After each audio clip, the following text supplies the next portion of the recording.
Impression, the first thing I thought is that she is completely congested from the neck up, meaning that it's much darker due to blood kind of being in that area of the body. Trying to think of a better way to describe congested, but it was just, you could tell.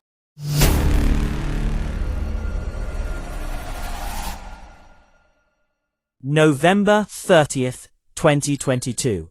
A cold wind was blowing through Paradise, Texas, as a frantic search began for 7-year-old Athena Strand. She had vanished from her own driveway, seemingly into thin air. For 2 agonizing days, a community held its breath, hoping for a miracle. But when the search ended in a rural stretch of the Trinity River, the investigation shifted from a rescue to a forensic autopsy. What the medical examiner found on that table wasn't just a cause of death. It was a patterned map of the final moments of Athena's life. Today, we step inside the examination room to see how the silent evidence of zigzag marks and vascular congestion spoke for a child who no longer could. The story of Athena Strand's final days is a timeline of intersection between a digital delivery and a devastating crime. In late 2022, a FedEx driver named Tanner Horner was making a delivery to Athena's home. By his own later admission, he struck the girl with his van, panicked, and fearing he would get in trouble, placed her in his vehicle. But the forensic story truly begins 48 hours later, when Athena's body was recovered and brought to Dr. Gonsulin at the Tarrant County Medical Examiner's office. The investigation moved step by step through the ASIS protocol, documenting the body exactly as it was found. Athena was received with brown paper bags taped around her hand. One is the lower half of her body, including her legs and feet. And so basically how I received her is that she is naked, there's no clothing, and both of her hands are covered with brown paper bags, as I referred to previously, that are actually secured around her wrists with tape. And then her body was covered with kind of a brownish dirt silt appearance, and there was also fragments of vegetation within the body bag and within her scalp hair. A grim necessity to preserve any DNA that might have been trapped under her fingernails during a struggle. As the silt and dirt of the river were cleaned away, a horrifyingly clear picture began to emerge. The examiner found a series of distinct, zigzag, tread-like patterns imprinted across her forehead, her nose, her cheeks, and her chest. These weren't just random bruises.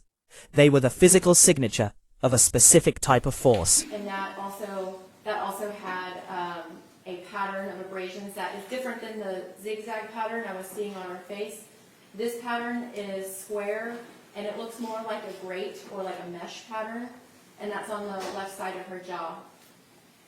She also has more of those zigzag tread-like patterned abraded contusions across the anterior aspect of her neck and the middle of her upper chest. And then she has a 1 3/4 inches linear abraded contusion of the lateral aspect of the right side of her lower neck. And then on the back of her neck, she has a little focus.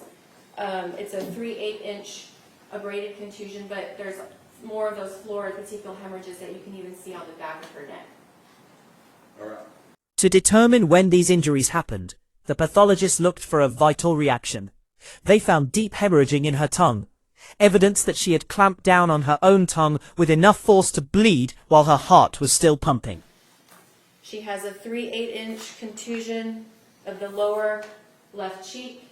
She has a small contusion, it's 1/8 of an inch on the right side of her upper lip.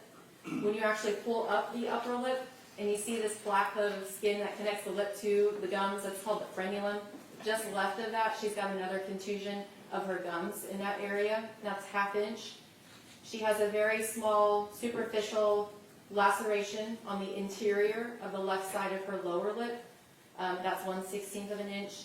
And then she also has, I'm just going to be real, instead of being descriptive, she has what look like bite marks. It's really a curvilinear series of lacerations that correspond with her upper teeth. She has bite marks on the surface of her tongue. The vault reveal, the forensic breakthrough that destroyed any hope of a defense, was the Constellation of Findings. While the defendant would later plead guilty to smothering and strangling, it was the science of asphyxia that told the real story. The medical examiner looked at Athena's eyes and found florid petechial hemorrhages, countless tiny red dots where capillaries had burst under extreme pressure. This, combined with what the doctor called generalized congestion, meant that from the neck up, Athena's face was dark and swollen with blood. You described, I believe what you referred to as florid petechial hemorrhages. We're not going to be showing these to the jury at this point, so can you kind of describe, as you're looking at the photograph itself, whichever photographs you think best shows it, identify that photograph and describe what you see there as the florid petechial hemorrhages. This happens because, during strangulation, the veins which carry blood out of the head are compressed, but the arteries, which pump blood in, stay open. The blood is effectively trapped in the head with nowhere to go. It's the best way to describe it is blood's backed up in the vasculature. And I'm not sure I understand anymore, but what's vasculature? So all the blood vessels that circulate blood throughout your body are the vasculature system. So it's arteries, veins, and connecting those two are capillaries. And is that something that you see in certain types of deaths versus others? Yes? And can you describe that for the jury, please? Well, let me say congestion on its own as an isolated finding can be nonspecific. And you can see it in sudden cardiac deaths. You can see it in drownings. You can see it in asphyxial type deaths. So it's nondescript on its own, but a constellation of findings can be more helpful when you're making a diagnosis. And when you're saying a constellation of findings, are you talking about the overall findings taken together? Yes, sir. By performing a specialized layer-by-layer neck dissection, the team found deep tissue bleeding in the muscles of the throat. This proved that this wasn't an accidental death from a low-speed van strike. The absence of broken facial bones or skull fractures told the forensic team that this wasn't a stomping injury, but a sustained, heavy pressing and manual strangulation. Sure, just starting from the top. Yes.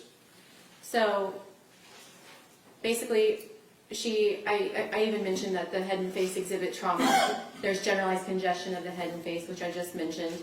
I note that her hair is blonde and it's wavy and it's long and that it's damp. And then her eyes are green in color. When you look at the whites of her eyes and the lining of her eyes, you see florid petechial hemorrhages, which are florid just means they're everywhere. Petechial hemorrhages specifically refer to these tiny pinpoint hemorrhages that you see throughout the eyes. Let's see. She has her teeth are kind of a mixture of what we call deciduous teeth and erupting adult teeth, which is appropriate for a 7-year-old. The neck has trauma, the chest is trauma. I did not appreciate any trauma on her vagina or within her vagina. The vaginal hymen is present and it's intact.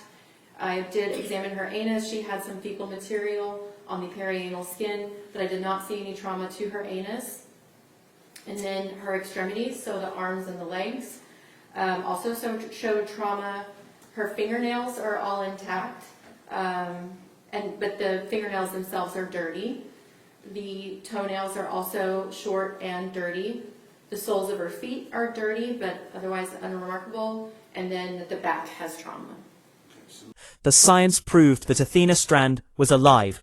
Her heart was beating, and her body was fighting for oxygen, while those zigzag patterns were being pressed into her skin. The forensic conclusion was absolute. Athena Strand died from blunt force injuries, smothering, and strangulation. The evidence gathered on that table in early December 2022 provided the undeniable proof needed to secure a guilty plea from Tanner Horner. The zigzag marks on her forehead and the internal bleeding in her neck were the final, silent testimony of a 7-year-old girl. The science of the autopsy turned a missing persons case into a closed case of capital murder. But it leaves us with a haunting realization. In the absence of witnesses, the truth is often written in the very cells of the victim. How do we, as a society, process the reality that the most important testimony in a courtroom often comes from a person who can no longer speak? The truth isn't found in rumors. It's found in the evidence. If you want to see the deeper science behind the headlines, subscribe to the Evidence Vault. We go beyond the news to show you the facts that matter.